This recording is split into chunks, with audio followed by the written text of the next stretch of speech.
वागीशायस्य वदने लक्ष्मीर्यस्य च वक्षसि यस्यास्ते हृदये संवित् तं नृसिंहमहं भजे। प्रह्लाद नारद पराशर पुंडरीक व्यासाम्बरीश शुक शौनक भीष्म दाभ्याम् ऋकुमांगदार्जुन वसिष्ठ विभीषणादि पुण्यानिमान् परम भागवतान् नमामि।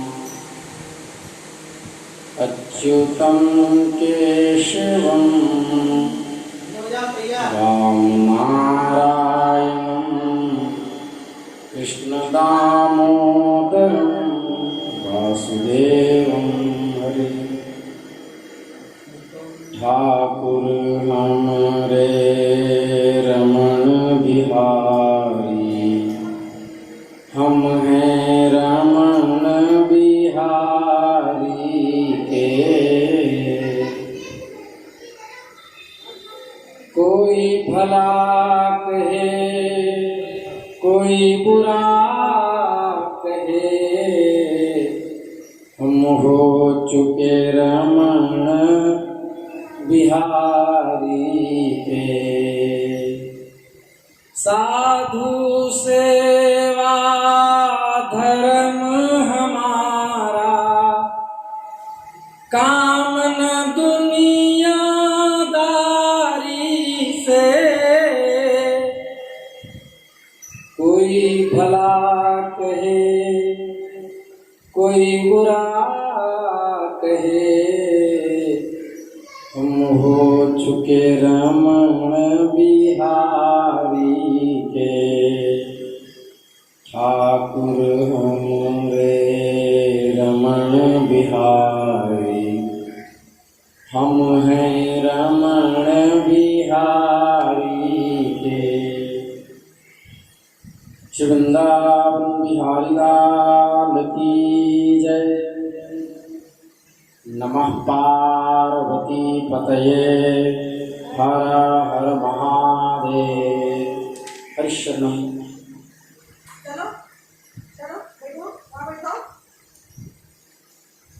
भक्तवांछा कल्पतरु अनंत कल्याण गुणगण निलय सर्वैश्वर्य परात्पर ब्रह्म भगवान श्री हरि की महती कृपा करुणा से हम आप सब इस विशुद्ध सत्संग मंडप में मनुष्य जन्म धारण करने का सर्वश्रेष्ठ साधन सत्संग महाभारत श्रीमद् भागवत ग्रंथ के माध्यम से प्राप्त कराएं। चीरहरण प्रसंग में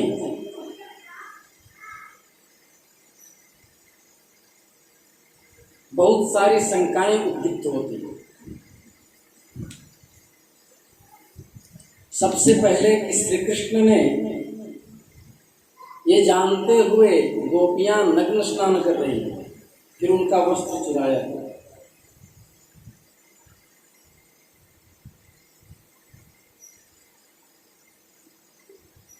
सबसे पहले जानिए कि सच्चिदानंद घन भगवान श्री हरि जिनकी मधुर रसमयी लीला है, उन लीलाओं का रहस्य जानने का सौभाग्य बिरले लोगों में होता है। बहुत थोड़े लोग उसके रहस्य को जानते हैं। जिस प्रकार भगवान चिन्मय हैं, उनकी लीला भी चिन्मयी है।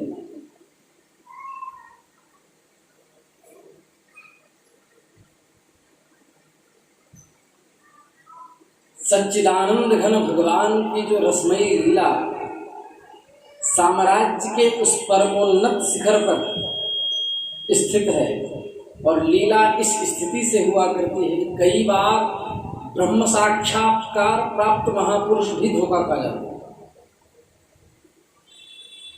ब्रह्मा जी धोखा खा गए। ब्रह्मा जी आकाश मार्ग से देख रहे हैं जब उन्होंने श्री कृष्ण को ब्रह्म मान रखा था, लेकिन जब बाल बाल के मुख से निकाल निकाल करके जूठन श्री कृष्ण खा रहे थे तो ब्रह्मा जी को भी मोह हो गया। तो हम जैसे पामर जीव कैसे भगवान की लीला को समझ सकते? सबसे पहली बात, 8-9 वर्ष के बालक में कामोत्तेजना नहीं होती। नग्न स्नान की प्रथा को नष्ट करने के लिए उन्होंने चीरहरण किया। उनको तो पता भी नहीं है स्त्री पुरुष में भेद क्या है।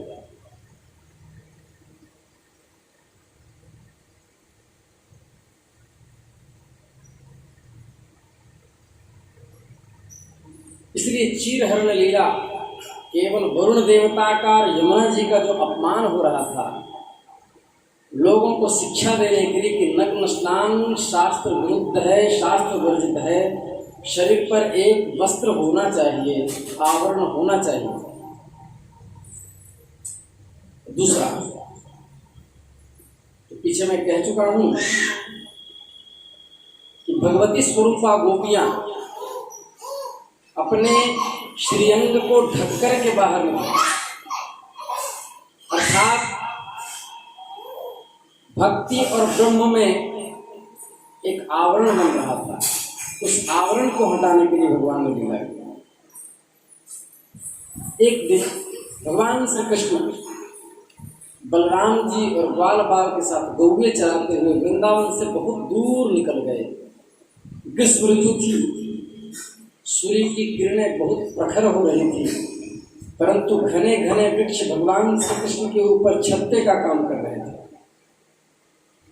भगवान श्री कृष्ण ने वृक्षों को छाया करते हुए श्रीदामा, सुबल, अर्जुन, ऋषभ, तेजस्वी, देवप्रस्थ, वरुथप आदि सखाओं के साथ बाल बालों को संबोधन करते हुए बुलाया। अरे मेरे प्यारे मित्रों, देखो तो सही ये वृक्ष कितने भाग्यवान हैं। पश्यतेतां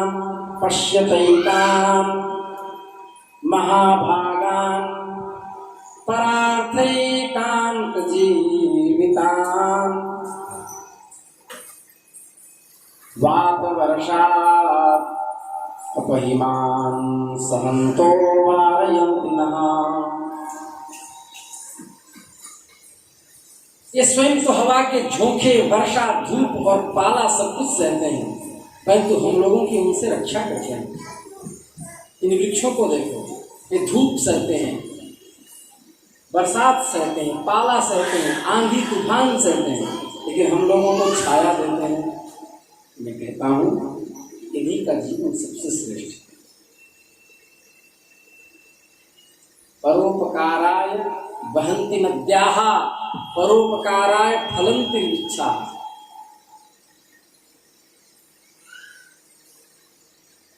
वृक्षान परोपकार के लिए नदी बहती है। नदी के बहने में नदी का कोई स्वार्थ नहीं, समुद्र तक जाती है, मार्ग में कितने का प्यास मिटाती है।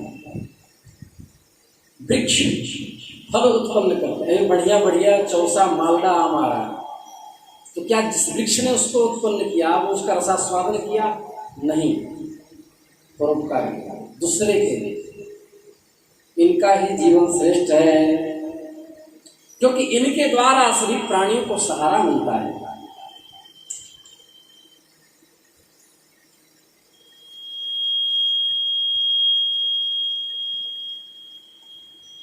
जैसे किसी सज्जन पुरुष के घर से कोई याचक खाली हाथ नहीं लौटता, वैसे ही इन वृक्षों से भी सभी को कुछ न कुछ मिल ही जाता है। पशु को पत्ते मिल जाते हैं, गरीब को कुटिया छावने के लिए लकड़ियां मिल जाती हैं, रसोई बनाने के लिए सूखी लकड़ी मिल जाती है, भूखे को फल प्राप्त हो जाता है, पथिक को छाया मिल जाती है। इसलिए इनका जीवन श्रेष्ठ है। जीवन वही श्रेष्ठ है जो दूसरे के काम है।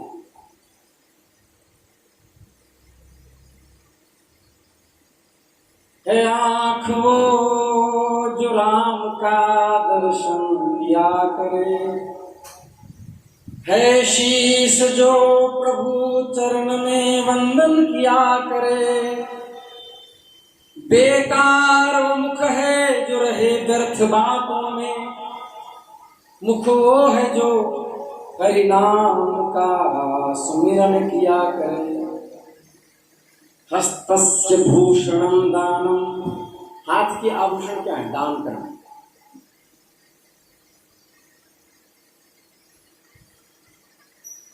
श्रोत्रम कंठस्य भूषणम,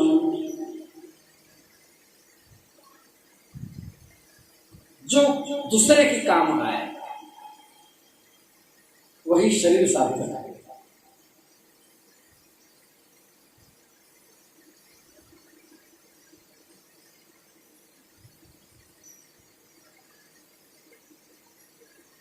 एक भजन याद आ रहा है, मुक्ति का कोई तू जतन कर ले, मुक्ति का कोई तू जतन कर ले, रोज थोड़ा थोड़ा हरि का भजन कर ले, संगत कर अच्छे लोगों की, दवा मिल जाएगी सभी रोगों की,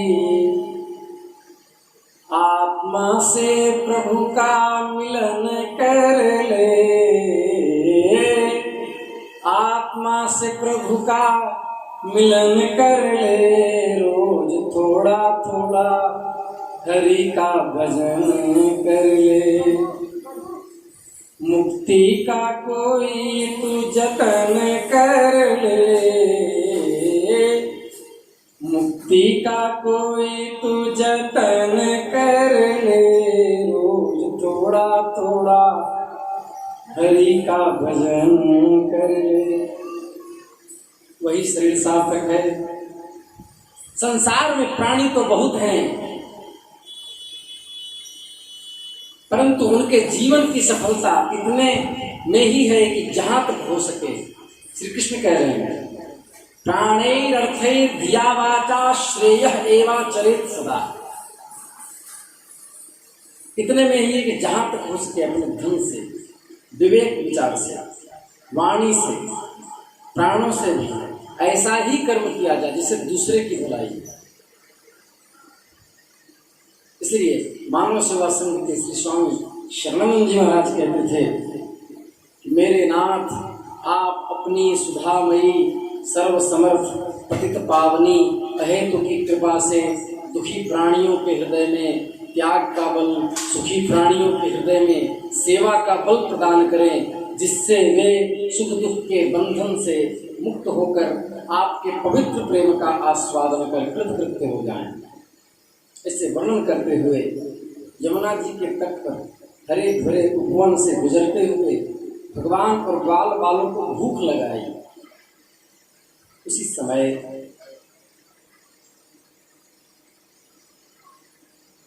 ग्वाल बालों ने देवकी नंदन भगवान श्री कृष्ण से प्रार्थना की,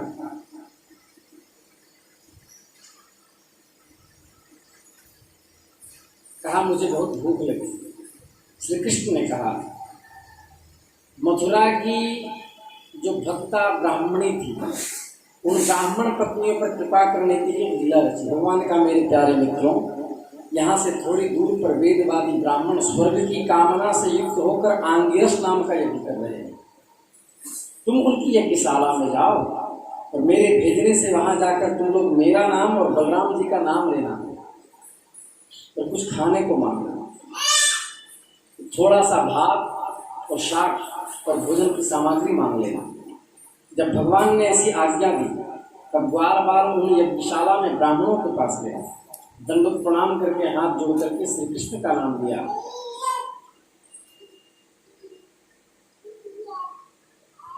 और कहा, गाश्चारयन्ता वविदूरगोदनम रामाच्युतौ गौलशतो भुक्षितौ तयोर्द्विजाओदनमर्थिनोर्यदि श्रद्धा च वो यच्छत धर्मवित्तमाः।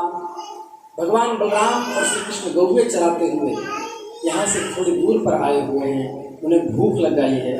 हे ब्राह्मणों, आप धर्म के मर्म को जानते हैं, यदि आपकी श्रद्धा हो तो उन भोजनार्थियों के लिए कुछ भात दे दीजिए।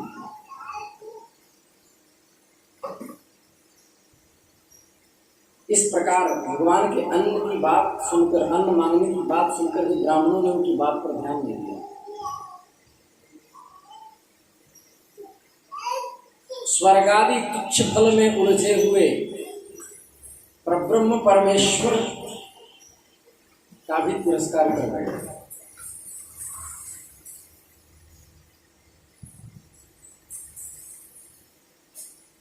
वे ही इंद्रियातीत परब्रह्म भगवान श्री कृष्ण, जिनके लिए वो यज्ञ आदि कर्म में लगे हुए हैं, साक्षात सामने हैं, लेकिन उनका सम्मान नहीं किया। बाल बालों की आशा टूट गई। उन्होंने जाकर के श्री कृष्ण से कहा, श्री कृष्ण हंसने लगे। उन्होंने ग्वाल बालों को समझाया कि संसार में तदुपाकर्ण्य भगवान रहस्य जगदीश्वर व्याजहार पुनर्गोपान दर्शनों लौकिकीं गतिम। उन्होंने कहा कि संसार में असफलता तो बार बार होती है, उससे निराश नहीं होना चाहिए। बार बार प्रयत्न करते रहने से सफलता मिल ही जाती है।